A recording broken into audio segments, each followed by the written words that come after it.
My name is Riley Carter, and everyone thought I was a joke, until the general handed me a medal and said, "You've done more for this unit than half my soldiers." My family, my friends, even my sister, a decorated Army officer, laughed when I said I was joining the military. They called me scrawny, soft, not Army material. But 2 years later, at a ceremony in Fort Bragg, North Carolina, that same general saluted me first, and my sister's jaw hit the floor. It all started at a family dinner in Raleigh, the table piled high with fried chicken and my family's expectations. I was 24, scraping by with odd jobs: barista, delivery driver, anything to cover rent on my tiny apartment.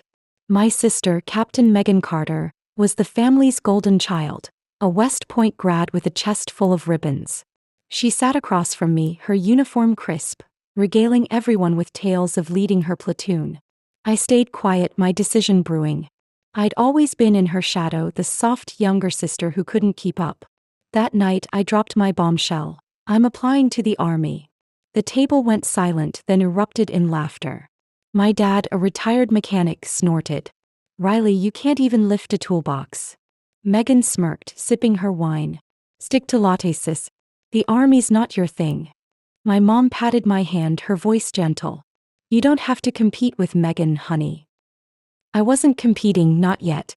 I'd always wanted to serve, inspired by my grandpa, a Vietnam vet whose stories of grit and camaraderie shaped me. He died when I was 15, but his dog tags tucked in my dresser reminded me of my dream. I wasn't Megan's kind of soldier, polished by the book, but I had heart. So I drove to the recruitment office in Raleigh and enlisted. The recruiter, Staff Sergeant Torres, didn't laugh. She sized me up, 5 feet 4 inches, 120 pounds, more wiry than tough, and nodded. "You've got work to do, Carter, but I've seen smaller make it. Show up ready." Basic training at Fort Jackson was brutal. I was the smallest in my platoon, struggling to keep up with push-ups while drill sergeants barked orders. My bunkmate, Jamal Hayes, a former football player, took pity on me. "You're not quitting, are you, shorty?" he'd say, tossing me a protein bar. I shook my head, gasping through sit-ups. Jamal became my lifeline, pushing me through runs and obstacle courses. I trained until my arms shook, building strength I didn't know I had. By week 8, I could do 40 push-ups and carry a 50-pound ruck. I graduated, not at the top but standing tall. My family didn't come to the ceremony. Megan was deployed and my parents said it was too far. I didn't care. I was Army now. I was assigned to an engineering unit at Fort Bragg, tasked with building infrastructure. Bridges, barriers, anything the Army needed fast. It wasn't glamorous, but I loved it.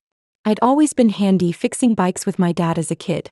Now I was learning to weld, operate heavy machinery, and read blueprints. My platoon leader, Lieutenant Diaz, was tough but fair. "Carter," she said one day watching me repair a generator, "you're not the strongest, but you're sharp. Use that." I took her advice, studying manuals at night and volunteering for extra shifts. I wanted to be indispensable.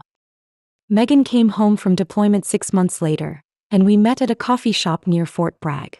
She was all business, her captain's bars gleaming. "So you survived basic," she said, stirring her latte. "What's next, Riley? You gonna stick it out?" Her tone dripped with doubt, like I was still the kid who tripped over her own feet. I leaned back, my fatigues creased from a long day. "I'm not just sticking it out, Meg. I'm building stuff, real stuff. Bridges, roads, shelters." She raised an eyebrow. "Engineering? It's cute. Don't embarrass yourself out there." I clenched my jaw, nodding. "We'll see." Back at Fort Bragg, I threw myself into work. Our unit was tasked with a rapid response project, building a temporary bridge for a training exercise in 48 hours. The site was a muddy ravine and rain made it worse. Our lead welder was out sick and the clock was ticking. I stepped up, using tricks from late-night manuals. I welded beams under a tarp, my hands steady despite the storm. Jamal kept the crew moving, hauling supplies while I directed the build. We finished the bridge with hours to spare, and it held under a convoy of Humvees. Lieutenant Diaz clapped me on the shoulder. "Carter, you saved our butts. Good work." Word spread. My squad started calling me Fixer, for my knack with machines and quick thinking. I wasn't the strongest or fastest, but I solved problems. When a generator failed during a field op, I rigged a bypass in 20 minutes. When a supply truck got stuck, I built a makeshift ramp with scrap wood. My reputation grew and so did my confidence. I enrolled in an Army correspondence course for leadership, aiming for sergeant. I wasn't Megan with her West Point polish, but I was carving my own path. The family reunion came next, a barbecue at my parents' house in Raleigh. Megan was there, regaling everyone with stories of her latest mission. I showed up in civilian clothes, not wanting to make a scene. But my cousin Tim couldn't resist. "Heard you're playing soldier, Riley," he said, grinning. "How's it feel to be Megan's shadow?" The table laughed, except my mom, who looked uneasy. Megan chimed in, her voice teasing. "She's probably peeling potatoes in the mess hall." I smiled, keeping my cool. "I build bridges, Meg. You'll see what I'm made of." She rolled her eyes, but I caught a flicker of uncertainty. Back at Fort Bragg, I got my chance to prove it. Our unit was selected for a high-stakes mission, constructing a forward operating base for a joint exercise with NATO allies. The timeline was tight, and the general overseeing it, General Paul Hammond, was known for demanding perfection. Lieutenant Diaz put me in charge of logistics, a role usually for higher ranks. "You've got a head for this, Carter," she said. "Don't mess it up." I didn't. I coordinated supplies, mapped the site, and led my squad through 18-hour days. The base was finished on time, earning a nod from Hammond himself. "Who's the brain behind this?" he asked. Diaz pointed to me. "Private Carter, ma'am." He studied me, then said, "Keep it up, soldier." That moment lit a fire. I wasn't just a private, I was a problem solver, a leader. But my family didn't see it. Megan texted after the reunion, half joking, "Heard you're still at Bragg. Don't get kicked out." My parents called, asking when I'd settle down with a real job. I didn't argue. I was too busy planning my next move, a leadership role in a critical mission that would put me on General Hammond's radar. They'd laughed when I joined the Army, but I was about to make them salute. Hey, Revenge Tempest fans. Can you feel Riley's grit? She's turning doubt into medals. Want to see the general salute her? Smash that subscribe button and join our squad. Drop a comment and tell us where you're watching from. 10 months after I enlisted in the Army, leaving behind my odd jobs in Raleigh for Fort Bragg, North Carolina, I was no longer the scrawny girl my family laughed at. They'd called me soft, not Army material, but I'd earned the nickname Fixer in my engineering unit for solving problems under pressure. My sister, Captain Megan Carter, a West Point star, still saw me as her little sister who'd fail. My parents and friends, like my old coworker Jenna, thought I'd quit by now. But I was building bridges, literally and figuratively, and my latest mission was about to put me on General Paul Hammond's radar in a way they couldn't ignore. Fort Bragg was relentless. My engineering unit worked long days, constructing everything from temporary shelters to airstrip repairs. I'd gone from struggling with push-ups to leading my squad on technical tasks, thanks to my bunkmate Jamal Hayes and Lieutenant Diaz's trust. I was studying for my sergeant's exam, staying up late with leadership manuals while others slept. My reputation as fixer grew after I'd saved a bridge-building mission in a rainstorm, and word reached higher ranks.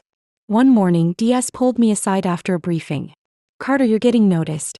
General Hammond's watching our unit for a special project. Don't let me down."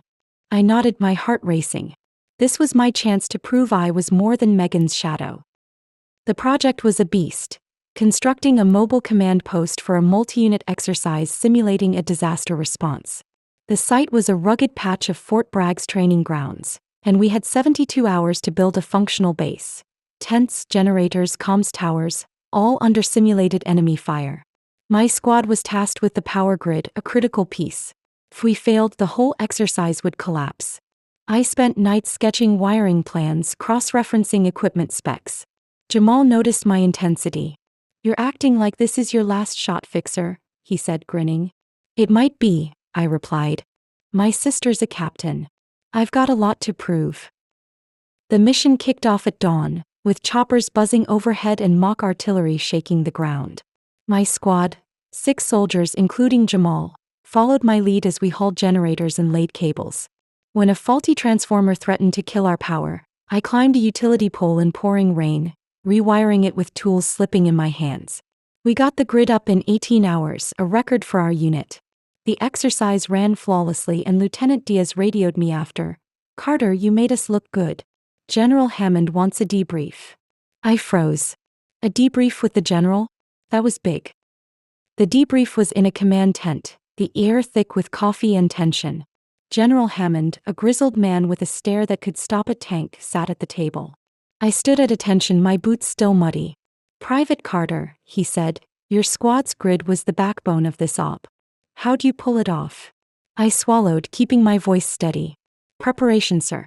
I studied the specs and planned for failures. My team executed. He nodded, his eyes sharp. You're a thinker. We need more like you. I left the tent, my chest tight with pride. Jamal slapped my back. Fixer, you just impressed a general. Megan's gonna lose it. But my family wasn't impressed. Yet. I went home for a cousin's wedding in Raleigh, hoping for a break. Megan was there, her uniform drawing everyone's attention. When I mentioned my mission, she smirked. A power grid? That's grunt work, Riley. Don't get cocky. My dad chimed in, laughing. You're still playing soldier? When are you getting a real career? Jenna, who'd worked with me at the coffee shop, pulled me aside. Heard you're doing okay at Bragg, she said, her tone condescending. But it's not like you're Megan, right? I smiled, biting back my anger. I'm not Megan. I'm really. You'll see. The gossip didn't stop. Jamal overheard a rumor at the mess hall. Megan had been talking to her old West Point buddies, saying I was pretending to be a soldier to impress her. My parents called, their voices heavy. Riley, Megan says you're struggling out there, my mom said. Come home if it's too much. I gripped my phone. I'm not struggling. I'm leading. You'll see when I'm up for sergeant. They didn't believe me, but I was done explaining. I had a bigger mission coming, one that could change everything. Lieutenant Diaz called me into her office a week later. Carter, you're being recommended for a meritorious promotion to corporal. General Hammond signed off. My jaw dropped. A promotion? At my rank, that was rare. There's more, Diaz said. We're deploying to a joint operation in Germany, NATO-led disaster relief training. You're leading a section of our engineering team. My heart pounded. This wasn't just a mission. It was a chance to shine on an international stage. If I nailed it, I could leapfrog to sergeant and show Megan what I was made of. I spent weeks preparing, drilling my team, Jamal and 3 others, on every scenario. We studied German terrain, practiced rapid builds, and tested equipment under pressure. I barely slept, fueled by coffee and the memory of Megan's smirk. Then came the kicker. Megan's unit was joining the operation. She'd be there watching me. I overheard her on a call with my dad, laughing. Riley's leading a team? That's a disaster waiting to happen. I clenched my fists, my grandpa's dog tags in my pocket. She'd called me a joke, but I was about to make her eat those words. As we packed for Germany, Jenna texted, her tone desperate. Heard you're doing big things in the army. Need a civilian contractor? I'm out of work. I stared at the message. She'd mocked my enlistment and now she wanted in? I didn't reply. My focus was on Germany, where I'd lead my team under General Hammond's eyes and Megan's. They'd laughed when I joined the army, but I was planting the seeds for a moment they'd never forget. A year after I enlisted in the army, leaving Raleigh's coffee shops for Fort Bragg, North Carolina, I stood on a windswept field in Germany, leading my engineering squad in a NATO-led disaster relief exercise. My family, my parents, my cousin Tim, even my sister, Captain Megan Carter, had laughed when I joined, calling me scrawny, not army material.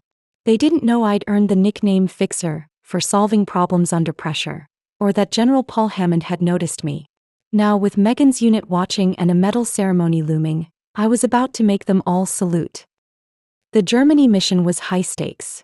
A simulated refugee camp set up for 2,000 people, complete with shelters, water systems, and power grids, to be built in 96 hours.